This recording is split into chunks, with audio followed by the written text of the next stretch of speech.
Hello दोस्तों, welcome to my channel. मैं हूं सुदीप और आप देख रहे हैं मेडिजी बाय सुदीप।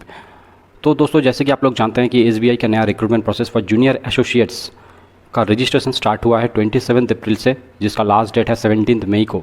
ठीक है, तो जिन लोगों ने फॉर्म फिलअप कर दिया है उनके लिए तो बहुत बढ़िया, और जिन लोगों ने अभी तक फॉर्म नहीं फिलअप किया है वो लोग मेरे डिस्क्रिप्शन बॉक्स में जाके देखिए, डायरेक्ट लिंक दिया हुआ है, आप लोग वहाँ पर जाके लिंक क्लिक करके फॉर्म फिलअप कर सकते हैं।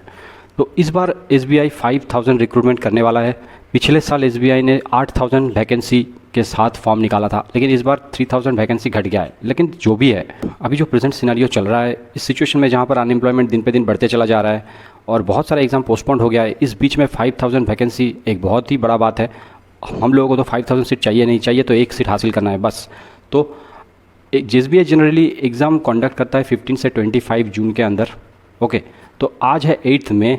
आप लोग देखेंगे तो आज से कम 40 डेज़ अभी भी बचा हुआ है कि नहीं। तो इस 40 डेज़ में दोस्तों एग्ज़ाम क्लियर करना है, तो आप लोगों के पास कुछ सॉलिड स्ट्रेटेजी होना बहुत ही ज़रूरी है। तो प्रिपरेशन तो सभी कर रहे हैं, लेकिन एक चीज़ हम लोगों को ये देखना है कि किस अभी इन 40 डेज़ में कौन सा सेक्शन में सबसे ज़्यादा ध्यान देना है, एसबीआई किस सेक्शन से ज़्यादा क्वेश्चन पूछता है और किस सेक्शन पे ज़्यादा फोकस करेंगे तो हम लोगों को ज़्यादा मार्क्स एग्ज़ाम में हम लोग सिक्योर कर पाएंगे। तो इतने कम दिनों में ये चीज़ हम लोगों को देखना है। तो आज मैं इस वीडियो में आप लोगों को ये सारे चीज़ बताने वाला हूँ कि कौन सा सेक्शन से एसबीआई सबसे ज़्यादा क्वेश्चन पूछता है, कौन सा सेक्शन में ज़्यादा फोकस करना है, और कैसे हम लोग अपना स्टडी प्लान को चेंज करके इस 40 डेज़ में ये एग्ज़ाम को क्रैक कर सकते हैं। तो बने रहना इस वीडियो में मेरे साथ। तो चलिए देख लेते हैं एसबीआई का जो क्लरिकल एग्ज़ाम है। इसमें एसबीआई देखो, जो प्रीलिम्स और मेंस, ये दोनों पार्ट में एसबीआई एग्ज़ाम कंडक्ट करता है। ठीक है, प्रीलिम्स और मेंस। तो पहले तो आप लोगों को प्रीलिम्स क्लियर करना है। तो प्रीलिम्स में देखो दोस्तों, 100 मार्क्स का टोटल क्वेश्चन आता है और 100 क्वेश्चंस आप लोगों को 60 मिनट में कवर करना रहता है। ठीक है, तो जिसमें आप लोगों का नेगेटिव मार्क भी है 0.25 ईच क्वेश्चन। तो और देखिए, इंग्लिश का 30 क्वेश्चन रहेगा, न्यूमेरिकल एबिलिटी का 35 क्वेश्चन रहेगा, रीजनिंग एबिलिटी का 35 क्वेश्चन रहेगा। तो आप लोगों का ईच सेक्शन के लिए 20 मिनट करके टाइम डिस्ट्रीब्यूशन है। तो 20 मिनट्स में आप लोगों को न्यूमेरिकल एबिलिटी भी करना है, 20 मिनट्स में आप लोगों को रीजनिंग एबिलिटी भी करना है। ठीक है, ये दोनों बहुत ही इंपॉर्टेंट पार्ट है। ऐसा नहीं है कि इंग्लिश इंपॉर्टेंट नहीं है, लेकिन मैं आज आप लोगों को न्यूमेरिकल एबिलिटी और रीजनिंग आप लोग कैसे घर में बैठ के करेंगे, कैसे आप लोग किस स्ट्रैटेजी से करेंगे इन 40 डेज़ में, तो आप लोगों को बहुत ज़्यादा फ़ायदा मिलेगा। मैं आप लोगों को वही बताऊँगा। ठीक है, तो देखो दोस्तों, 20 मिनट में मैं पहले आप लोगों को ये बता देता हूँ कि न्यूमेरिकल एबिलिटी का जो सिलेबस है वो क्या है। तो न्यूमेरिकल एबिलिटी का आप लोग सिलेबस देखेंगे तो इसमें क्या है, नंबर सीरीज़ है, सिंप्लीफिकेशन है, इनइक्वालिटी है, डेटा इंटरप्रिटेशन है, डेटा सफिशिएंसी, अरिथमेटिक, मेंसुरेशन, इन सारा टॉपिक्स आप लोगों को कवर करना होता है। ठीक है, अब देख लेते हैं कौन सा साल में किस सेक्शन से एसबीआई ने सबसे ज़्यादा क्वेश्चन पूछा है, क्योंकि प्रिपरेशन लेने के पहले ये जानना बहुत ज़रूरी है कि कौन सा सेक्शन का वेटेज कितना है कि नहीं। तो देख लेते हैं आइए। तो देखो 22 जून 2019 को एसबीआई ने जो एग्ज़ाम लिया था, देखो इनइक्वालिटी और सिंप्लीफिकेशन का जो पोर्शन था इसमें से 11 क्वेश्चन पूछा था। सिमिलरली नेक्स्ट डे 23 जून 2019 का जो एग्ज़ाम एसबीआई ने लिया था, यहाँ से 12 क्वेश्चन पूछा था। और 23 जून 2018 23 जून को भी आप लोग देखेंगे तो 15 क्वेश्चन यहाँ से एसबीआई ने पूछ लिया है। ठीक है, ऊपर से नंबर सिस्टम को आप लोग देखेंगे तो देखो 5 क्वेश्चन, 6 क्वेश्चन, और यहाँ पर कुछ नहीं पूछा था। तो एवरेज आप लोग देखोगे तो यहाँ पर देखो टोटल 16 क्वेश्चन पूछा था, यहाँ से आप लोग देखोगे तो टोटल 18 क्वेश्चन पूछा था, और यहाँ से आप लोग देखोगे तो 15 क्वेश्चन। तो ऑन एन एवरेज मान के चलो ये दो जो सेक्शन है ये बहुत ही इंपॉर्टेंट सेक्शन हो जाता है। इन दोनों सेक्शन से आप लोगों को एवरेज 15 क्वेश्चन मिल जाएगा। 15 क्वेश्चन का मतलब कितना हो जाता है, 15 क्वेश्चन का मतलब हो जाता है 35 में से 15 मतलब मोर देन 42%। आप लोग अगर इस पार्ट में कोई अगर बंदा बहुत ही सॉलिड प्रैक्टिस करके गया है एग्जाम हॉल में, तो वो लोग 42% क्वेश्चन को सॉल्व कर लेगा क्वांटिटेटिव एप्टीट्यूड का। ओके, और देखिए डेटा इंटरप्रिटेशन और डेटा सफिशिएंसी जो है, इनमें से आप लोगों को 5 क्वेश्चन ऑन एन एवरेज मिल जाएगा। ठीक है, और एरिथमेटिक, ये भी एक बहुत इंपॉर्टेंट पार्ट है। एरिथमेटिक और जियोमेट्री से कुल मिला के एवरी ईयर आप लोगों को 10 क्वेश्चन देखने को मिल जाएगा। ठीक है, तो ये जो 3 पोर्शन हो गया, एक तो ये हो गया इनइक्वालिटी सिंप्लीफिकेशन, एक नंबर सिस्टम और एक एरिथमेटिक जियोमेट्री, ये 3 सेक्शन से आप लोगों का कम से कम 25 क्वेश्चन सॉल्व हो जाता है कि नहीं। तो 25 क्वेश्चन का मतलब है मोर देन 70%। ओके, तो ये 3 पोर्शन में आप लोगों का मोर देन 70% हो जाता है। लेकिन दोस्तों एक दिक्कत इस यहाँ पर यही है कि सिंप्लीफिकेशन, इनइक्वालिटी, नंबर सिस्टम, ये जो दो यहाँ पर सेक्शन है, इन दोनों सेक्शन में कैलकुलेशन का पार्ट भी बहुत ही ज़्यादा रहता है, जो कि 20 मिनट्स बहुत ही कम टाइम हो जाता है इनमें से। तो मतलब आप लोगों को बहुत ही प्रो होना बहुत ज़रूरी है, क्योंकि सॉल्यूशन आप लोगों को जो भी आप लोग क्वेश्चन का सॉल्यूशन कर रहे हैं बहुत ही फास्ट आप लोगों को सॉल्यूशन करना है। तो इसके लिए क्या ज़रूरी है, प्रैक्टिस। ओके दोस्तों, तो और एक चीज़ दोस्तों आप लोगों को ध्यान ये देना है कि एग्ज़ाम जब आप लोग दे रहे हैं तो कौन सा सेक्शन में आप लोग कितना टाइम दोगे।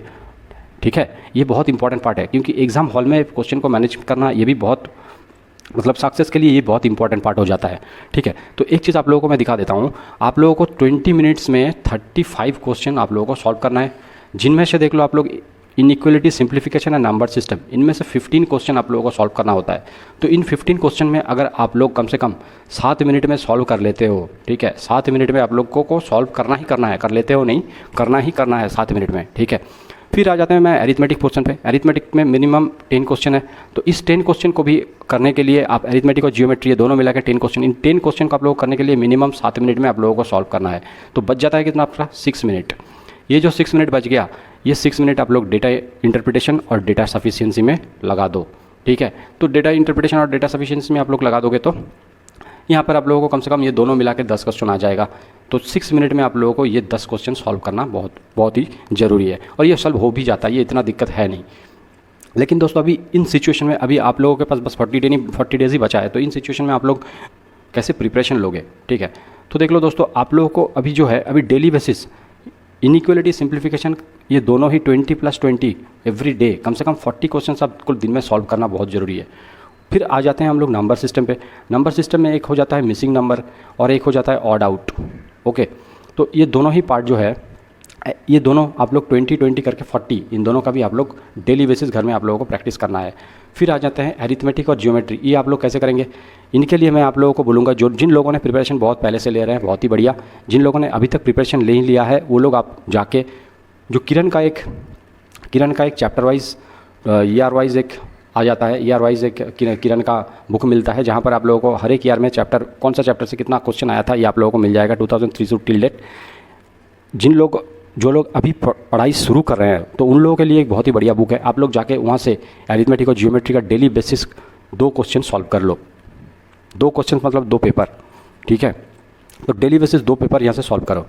तो ये करने के बाद जो चीज़ इंपॉर्टेंट हो जाता है वो हो जाता है, आप लोगों को ये ध्यान में रखना है कि इतना प्रैक्टिस कर लिए तो एग्ज़ाम क्लियर हो जाएगा, ऐसा नहीं है। क्योंकि आप लोग इतना प्रैक्टिस करते रहेंगे तो आप लोगों का स्पीड में थोड़ा इंप्रूव आएगा। लेकिन आप लोगों को डेली बेसिस मिनिमम से मिनिमम 2 प्रैक्टिस सेट करना ही करना है। ठीक है, 2 प्रैक्टिस सेट मिनिमम करना ही करना है, क्योंकि प्रैक्टिस सबसे इंपॉर्टेंट चीज़ हो जाता है एक कॉम्पिटिटिव एग्जाम क्लियर करने के लिए, है कि नहीं। तो ये 2 प्रैक्टिस सेट कर लो और देख लो आप लोग कितना टाइम में कितना क्वेश्चन सॉल्व कर पा रहे हो। ठीक है, तो ऐसे आप लोगों का डेली बेसिस इंप्रूवमेंट होता चला जाएगा। ठीक है, तो मैं आप लोगों को ये बता दिया कि किस सेक्शन से कितना क्वेश्चन रहता है और कैसे आप लोगों को न्यूमेरिकल एबिलिटी को ध्यान में रख के कैसे आप लोगों को डेली स्टडी प्लान में चेंजेस लाना ज़रूरी है। ठीक है, अब आ जाता हूँ मैं रीजनिंग पे। तो रीजनिंग का सिलेबस दोस्तों देखो, आप लोग जानते हैं, देख लो आप लोग रीजनिंग का सिलेबस है। तो रीजनिंग का सिलेबस से सबसे इंपॉर्टेंट चीज़ हो जाता है ये जो लॉजिकल रीजनिंग, पाजल और ये सिटिंग अरेंजमेंट। क्यों मैं ऐसा क्यों बोल रहा हूँ कि ये 3 सबसे इंपॉर्टेंट है, बाकी ऐसा नहीं है, बाकी इंपॉर्टेंट नहीं है, ऐसा मैं नहीं बोल रहा हूँ, बाकी भी बहुत ही इंपॉर्टेंट है।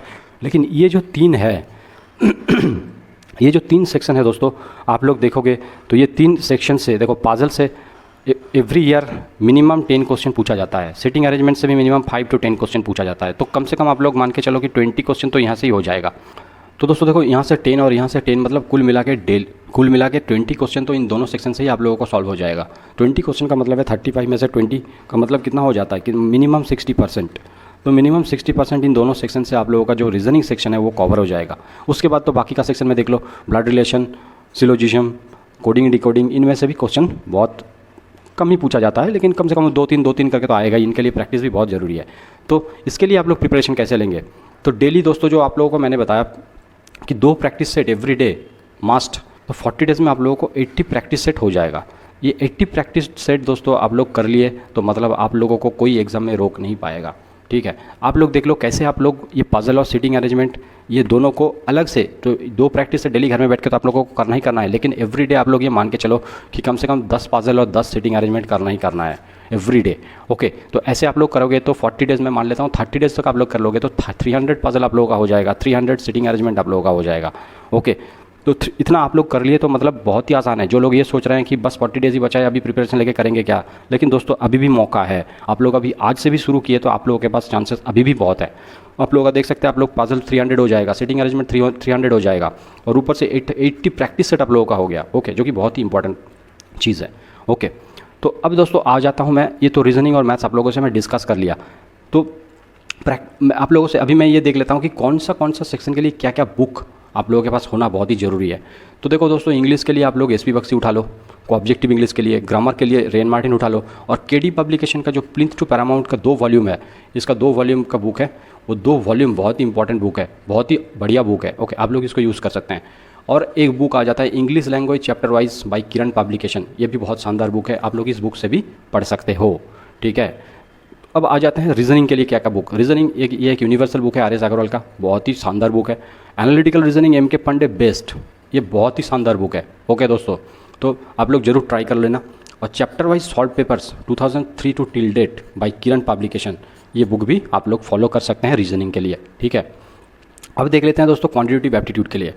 आर एस अग्रवाल हो गया एक, अरुण शर्मा का डेटा इंटरप्रिटेशन हो गया, और एक topic wise solve papers by Disha expert, ये भी बहुत शानदार बुक है। ओके, ये बहुत ही शानदार बुक है, आप लोग इन सारा बुक को फॉलो कर सकते हो। ठीक है, तो ऐसा सोचने का कोई ज़रूरत नहीं है कि इतना कम दिनों में अगर मैं स्टार्ट करूँगा, जो लोग नए अभी तक स्टार्ट नहीं किया है तो इतना कम दिन है नहीं, बहुत ही टाइम बचा है अभी तक, 40 डेज़ मतलब बहुत टाइम है। आप लोग अभी से भी स्टार्ट कर रहे हैं तो कम से कम प्रीलिम्स तो आप लोगों का क्लियर होगा ही होगा पक्का। तो जैसे मैंने आप लोगों को बताया, ये आप लोग फॉलो करोगे तो आप लोगों का प्रीलिम्स क्लियर पक्का है। ठीक है, आप लोग प्रिपरेशन लेते रहो, ऑल द बेस्ट। तो थैंक यू।